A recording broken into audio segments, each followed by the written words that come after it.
Hey, what's up everyone? My name is Concrete and welcome back to another video. I'm doing absolutely fantastic. I hope you are too. And this is my Lenovo Yoga 730. So this is my laptop of choice, the 15-inch Core i5 8250U GTX 1050, 8GB of RAM model with a 1080p screen. And it is... it's quite a machine, I have to say. In its price category, it is by far the best. There's no doubt about that. In the 15-inch market with graphics and having a reasonable glass display and having Windows Precision drivers and awesome sounding speakers, this is by far pretty much the only laptop out there. I mean, there are arguments to be made when it comes to the HP X360 Spectre, which is also around this price point at $1,000 or whatever currency you have. But it has its limitations. There are a couple of things that I didn't like about it. I don't exactly recall what anymore, but one of the things is, well, you're gonna miss out on the speakers. They're not gonna be as loud. The display, I thought, was even dimmer at 200 nits. The color accuracy was way further off than on this model.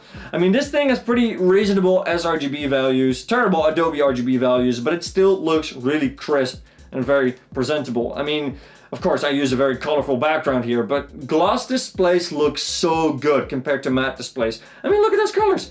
And more importantly, look at that contrast. There's no blooming. There's it's full of local dimming zones. The contrast is really good. I mean, the blacks are black. I mean, it's an LED screen. It's not LCD, but man, the contrast ratio on this thing is actually pretty darn high.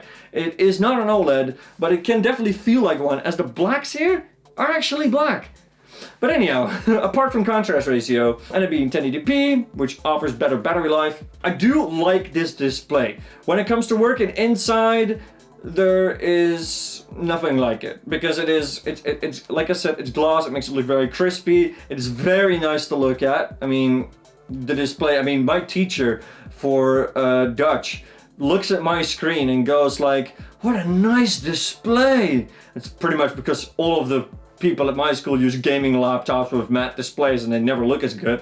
But the display on my thing, it caught his eye and he was like, damn, that's a nice display. Where can I get one of these? But yeah, so display wise, it is a nice display, but it's not good enough for me because I want to be able to work outside reliably, and I just need more battery life for that, as well as brighter display. So the display for my taste needs to be just as bright as my phone, which is about 400 nits, and then I'll be satisfied, because then I'll actually be able to view the damn thing even with sunglasses on. That's not the case with this laptop. You can't view it, and if you have a white t-shirt like this and you go sit outside, forget looking at anything, even if you turn the background of whatever you're doing all the way to white.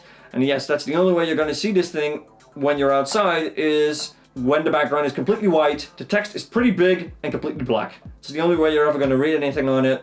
So for outside work, I wouldn't recommend it, at least not even in the shade.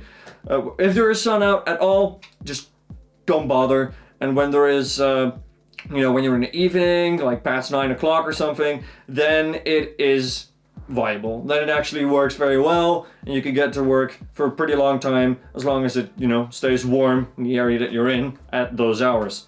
Like yesterday night, I was programming out in the town, and you know, it was fun because, I mean, I get to bring my laptop with me. It is a great enough display for those hours. It is dark enough, and with the brightness all the way up, it is very, very crisp. So I did like working at it at night, but I wouldn't recommend working on it outside at any moment, other moment in time. Another few things that I do find very good about this laptop is the touchpad. The touchpad I am very much a fan of. I mean, you have 3-finger control between tasks. Then there is also the ability to swap between virtual desktops with 4 fingers. So if I slide over with 4 fingers, if I had a virtual desktop, it would come over to that side there. You see that red? And well, actually, you know what? I'll just show you. So I'll create a new desktop. There you go. And I can, with 4 fingers, swap between them very easily. And you know, that's very useful. Then also, you know, the zooming on it for applications is also very nice. Being able to just zoom on applications like Google Chrome and that sort of stuff. That is also very, very handy. I'm happy that you can zoom in like that. wherever the cursor is pointed. So wherever the cursor is pointed, that's where it will zoom in on, and it's very useful. I use it all the time, and it's actually much more friendly to do it with a touchpad or touch screen than it is to do it with the mouse and control zooming in, because then you're zooming the web page and not zooming in on the screen at all. I think that touch zoom with the touchpad and display is about the best iteration of touch that we could possibly get, and I love it. I use it all the time on web pages. Another thing that I do like is the keyboard. The keyboard feels really solid. It is something that is a joy to type on, honestly. It might not be a ThinkPad laptop, and it might not have a ThinkPad like key travel, but it still feels really, really well and well thought out. It travels far enough, and it's kind of tactile, and I just type on it for a very long time. It's because it's a joy. So, I mean, apart from the arrow keys, those still need to be bigger, you know, the page up and down and home end, that all ordeal. While the thought of function keys is done very well, the thought of arrow keys, I mean, I'd rather have the bottom arrows sticking out and being bigger than having this very flush design, which looks really cool, but in functionality wise, I mean, I prefer to have full-size arrow keys. Although after a long time I did get used to it, so maybe it's not that much of a problem. It's just something that I prefer. But even when they're this tiny and small, I'm very dexterous with it, or dexterial, whatever the English word was. Very speedy with it. And, you know, I like it. The backlight of the keyboard, while it's nice, I don't use that often. I mean, I have a lamp on me here, so I usually don't turn it on. But if you do need it, it's there, and it's always handy to have.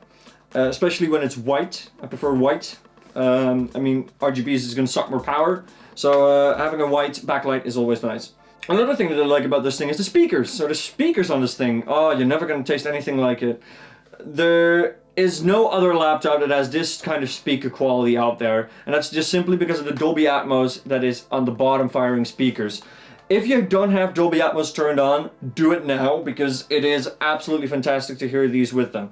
So if you have Lenovo Vantage installed, this is the application that Lenovo uses to do your driver updates and that sort of thing, and managing all the things that is particular to your, or unique to your laptop, then installing that application is going to help you out. You can go to audio visual settings, and there is Dolby Atmos. You can turn it on and you can set the profile. I would always recommend putting it on dynamic mode, because dynamic mode is by far the loudest, and that is also the best thing to do when you're watching videos. So that's what this thing is great for. It's great for watching videos and films and that sort of thing, because they are just that loud. Yes, they are not suitable for like great big time home theater movies or something, because there is no bass. But at the same time, they're very loud when it comes to video, so if you want to do a hearing or some sort during a presentation, you got a video to play, these will be very audible, and they're definitely very powerful, and they can definitely fill a room. I mean, for example, with German class, we had to watch we were watching a movie. Ist wieder da, that's it. That's the movie that we were watching, and my teacher had one of those JBL Go speakers. They're the cheapest JBL speakers you can get. They're boxy, they sound awful, and they sound even so awful that my laptop speakers sounded better, which was very surprising, but it was much clearer to hear what they actually were saying in German, and we couldn't do that possibly on the JBL Go.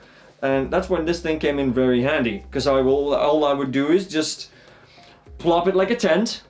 The speakers would be firing, well, in this case, like this, so towards me. The speakers are here. So they would fire towards me and the audience, and they were very audible, and you could hear them very well. So that was also a very nice experience.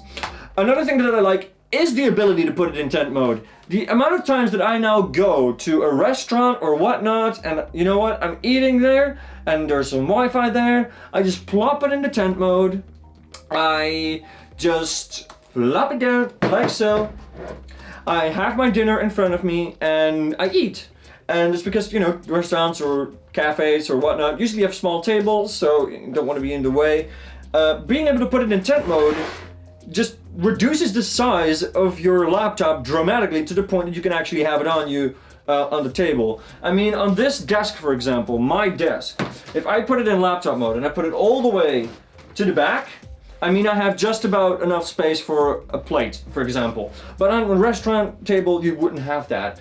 But then when you put it in tent mode, there's suddenly so much more extra room available to you, and it's very, very useful. I do it all the time whenever I'm in a restaurant. I'm on my own and I just want to eat, but I also want to watch a movie on Netflix. Then this is absolutely ideal, and I do this all the flipping time. Flipping, get it? Because it flips?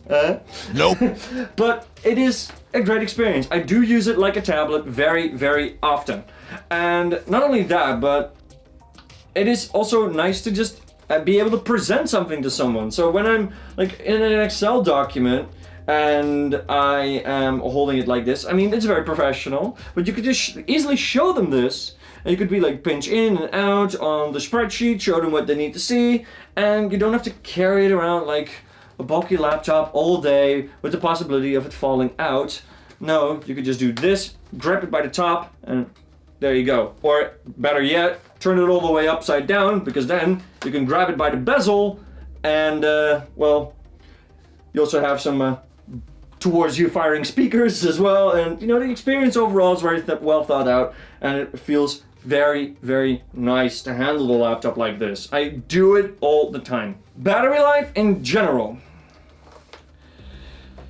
pretty mixed. It's mixed because it depends on what you're doing. If you're doing heavy workloads and you have the screen brightness all the way to 100%, expect no more than 4 hours, or a little bit over that. And when it comes to doing light workloads, then, you know, it works very well. You can get up to 8 hours on this thing, but you do have to set the brightness of the screen to at least 50% to get those kind of numbers.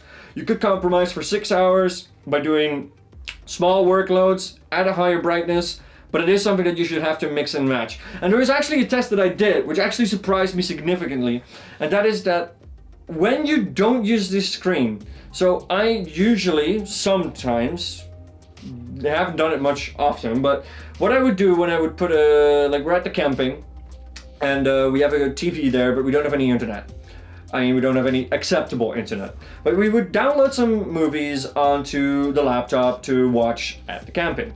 And when we wanted to watch something, I would just plug in my laptop on HDMI, get a locally downloaded Netflix movie, and yeah, it is locally downloaded, keep that in mind, so it's not like it's constantly streaming, which will put off these numbers that I'm about to present to you. But when I was doing that, I turned the display completely off. So when it was on power, I set it to just not turn to turn off the screen whenever the lid was closed. So it wouldn't go into sleep, it would just turn the display off. And then I would just output only to the second display when it comes to the movie. So the movie was playing on the second display, the TV, but my own screen was off.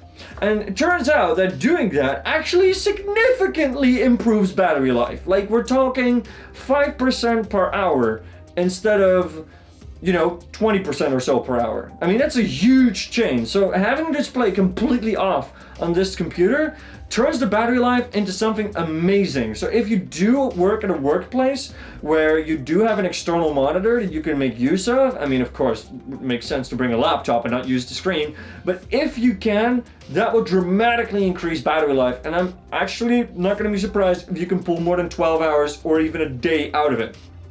So that is something that you should keep in mind as well, is that you can definitely do that. You can definitely use an external display to boost battery life even more.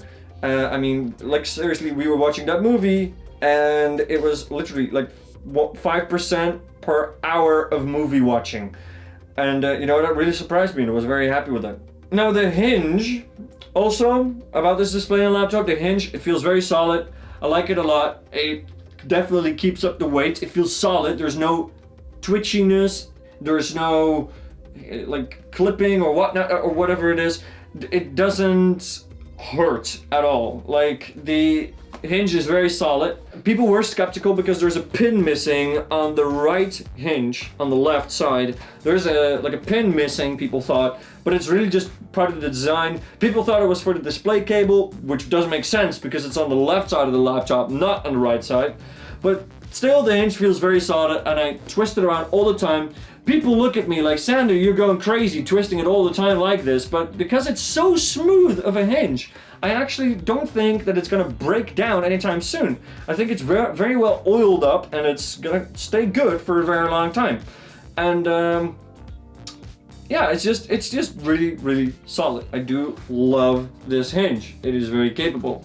The performance. So the performance overall is stupid good. So that is mostly because of the SSD that's in here. I mean, it's a 3000 megabytes per second reads, so 3 gig per second on the read speeds, which is absolutely amazing. It really helps with app launch times. But the limitation of this laptop is the CPU. Things like IntelliJ IDE, which is my Java programming application of choice, that thing takes ages to launch on this laptop compared to my computer when I still had a Ryzen 2600 in it. That thing launched IntelliJ in mere seconds, whereas this thing definitely takes a minute to boot up. And that's simply because of the processor. It is a limitation.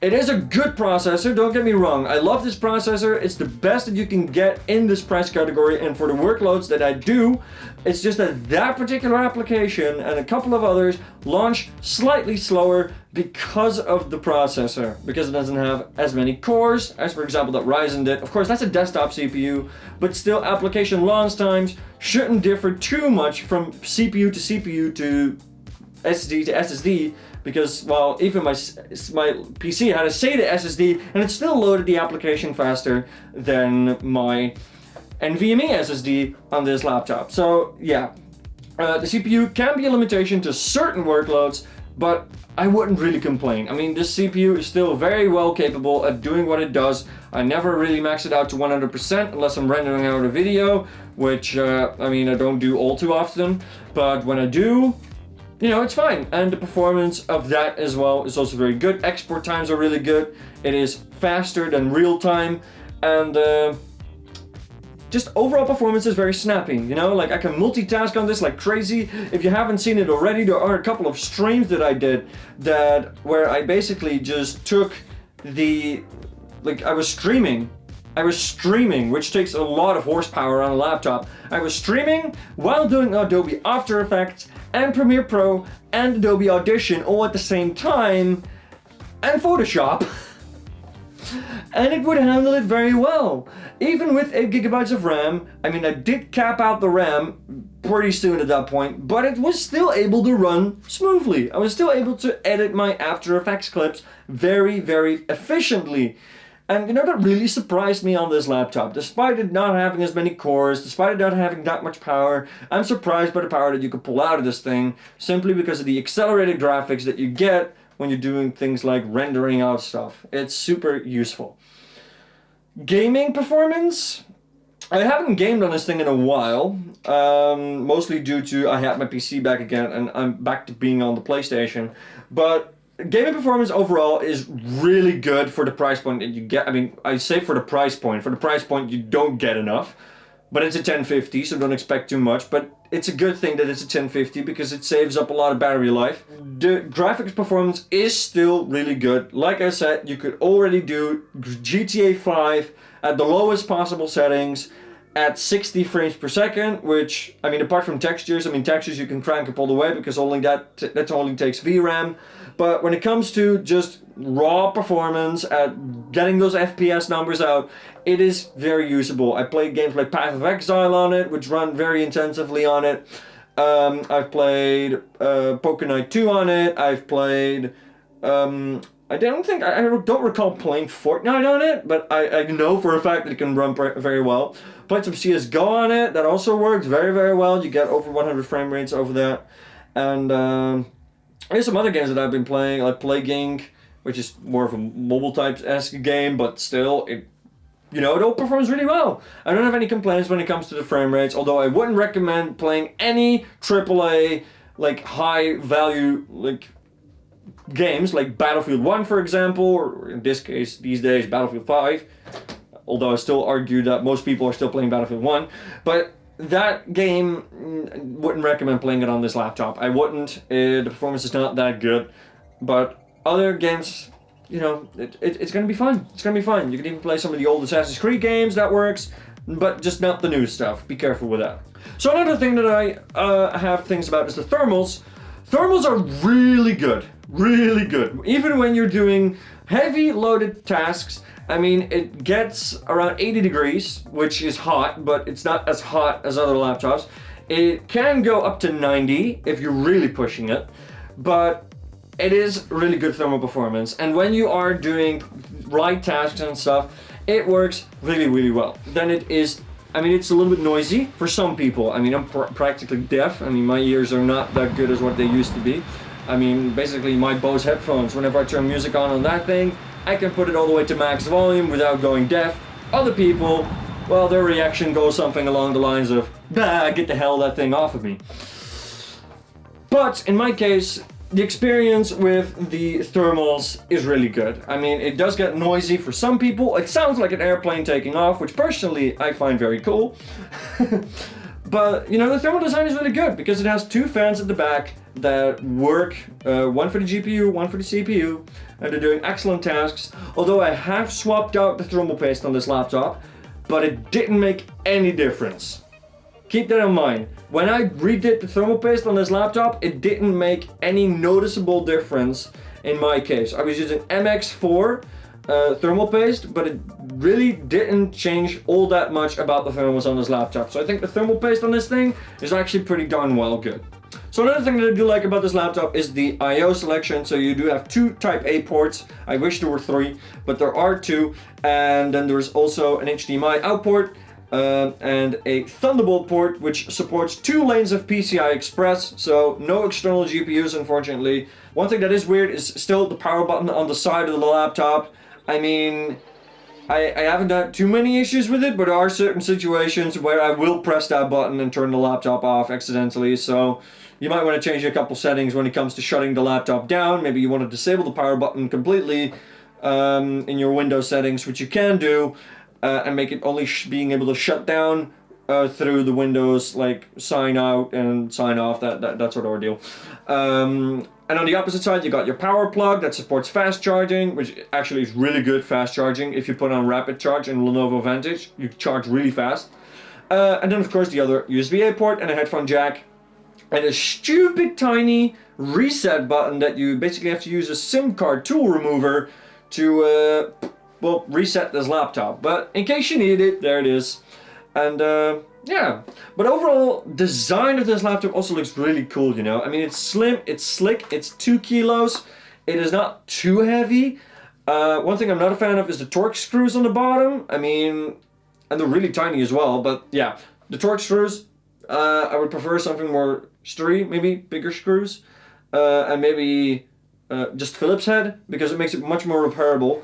I mean, this thing has access to pretty much all you need instantly. When you open it up, it is pretty much all about, you can see the SSD there, you can see the RAM there, and in case you do want to put something extra in it, it is very easily accessible. It's just not very easily accessible because of these torque screws, which by the way makes it even more prone to scratching, because, well, you're gonna, well, these corner ones are at an angle, and, well, I screw them in, and I press down on it and it goes off and then it scratches the surface, so you have to be really careful with that, but it is something, again, to keep in mind. But yeah, overall happiness, I'm actually very happy with this laptop and what it has done over the years. It is the best in its price category. I love it to bits. I just wish that this screen was a little bit brighter for my workloads, and then I would be completely happy. And of course that on a 1080p screen, I don't want a high-nits 4K display because it's going to draw even more in battery life. But the battery life you can get out of this thing with a 51 watt-hour battery is surprising. For a 51 watt-hour battery on a laptop like this, and still having the ability to go over 8 hours of battery life is, you know, nothing more than just breathtaking. I wasn't expecting it, but I did manage to do fine. And even a year later, I can still pull off those kind of hours. I can still pull off the 8-hour workloads that I can typically do. I can still do that. The battery hasn't degraded all that much at all. The health is still very much intact, and that's mostly thanks to conservative mode, which again is a function in Lenovo Vantage you can activate, and it basically charges the battery to 60% and then stops charging to preserve the battery life. So yeah, that is also something that I'm just stupid happy about. And one more thing that did happen to me, that happens to a lot of people, is the Wi-Fi card that is on here. The Wi-Fi card that is on here is absolutely horrible. It is a Realtek card and it disconnects every 10 to 15 minutes for no reason at all. And then you have to turn off Wi-Fi, the Wi-Fi adapter resets itself, like it completely resets its driver, and then it starts functioning again for 10-15 minutes until it cuts off again. The only way it would continuously work is if I were to do something like streaming, in which case it didn't disconnect at all. So apparently if there is a continuous throughput through that device, it won't malfunction. But otherwise, it will malfunction whenever you're browsing the web or something, and it just stops working for a little while. So that is the one and only mass hiccup that I have encountered. So overall, I'm very happy with the laptop. The problems really start to emerge when we look at all the data that you guys have presented. So this is my experience, but your experience was much different. Then also a thing that was mass hitting was screen flickering. That was something that I had very momentarily because of the adaptive screen brightness that was basically turned on in the laptop. If you go to display settings in Windows, you can turn that completely off, and I do recommend doing that, and it is the main way to negate a lot of the screen flickering that might occur. But if you have severe screen flickering, even after turning it off, then your display is broken and you have to return for warranty, and you guys were having that left, right, and center. Tons of you had that problem. But it seems to be somewhat resolved as more happy customers start rolling in. Another mass problem, thermal issues, things with throttle stop. That is also a thing that I want to say. I do not use throttle stop anymore. I was using it, but then it just became too tedious to do all the time, and the battery life has been solid even without it. So I stopped using throttle stop altogether. I mean, I bet I could get more battery life out of it using throttle stop, but eventually I just stopped doing it. I didn't find it worth the extra hassle, and I mean, even now battery life is very, very solid. Despite not having throttle stop, it works very, very well. Thermals were an issue for a lot of people. I mean, that's also a thing that I could be using throttle stop for, is to lower thermals. But generally speaking, the performance, the thermals on your side have been very hot, and you guys have been complaining about the noise of the fan. You guys hate it. I do not mind it, but then again, like I said, my ears are not like many other ears. A lot of people were complaining about the noise of the laptop that it makes, and I get it. I completely understand. Personally, not a problem. Fingerprint scanner, irregular behavior. Sometimes it notices you, other times it doesn't, but it is, you know, let's say it could be better. It could be better. It could hold the data quite longer. It could collect more data on your finger, because at some point mine just loses the interest, doesn't want to scan my finger at all. It just doesn't want to listen to it anymore. I don't know why, but it just doesn't listen. And then I have to recalibrate it until it works again. I mean, I even had my index finger added multiple times, and then it still at some point would just stop working, and I have to recalibrate it again. But yeah, you can add it multiple times if you want to. That is an option. So that is pretty much all that there is to it. That is my final recap of this laptop, how much I appreciate it, how much I like it, what I don't like about it, again, why I'm going to be returning it, and yeah, maybe if you buy it now, you're going to get some pretty awesome performance out of it. So, with that being said, I want to thank you guys for watching. Hopefully you learned something and answered most, and if not, all of your damn questions, and yeah, let's call it a day. I think this video has been way too long by now. I haven't actually looked at the time, but I think it's way too long. But I want to thank you guys for watching, and hopefully I'll catch you next time. Peace. Oh, and guys, by the way, don't forget to, you know, like, subscribe, that sort of thing. Especially follow me on Twitter and Instagram, where I'll be posting most of my updates. Instagram especially, I post tons of updates on there, ask regular questions, and also just show what I'm doing throughout the day. So definitely be checking that out.